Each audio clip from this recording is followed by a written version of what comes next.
formal ng pumirma ng $11.7 milyon fight contract ang two-division undisputed champion Naoya Inoue sa ilalim ng Saudi Arabian billionaire Turki Al-Sheikh.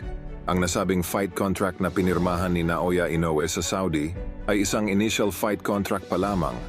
Sa madaling salita, sa halagang $19.7 milyon ay magkakaroon po ng dalawang laban sa Saudi Arabia itong si Inoue.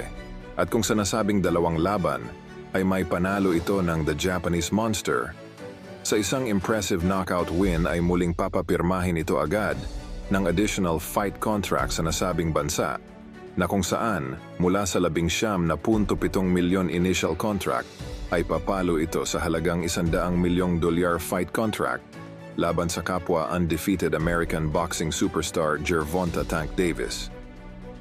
Kung matatandaan, ay una na nating natalakay noong nakaraang buwan na planong munang bigyan ng dalawang preparatory fights ni Al-Sheikh itong si Inoue bago ang $100 milyong fight contract kontra sa American undefeated na si Tank Davis.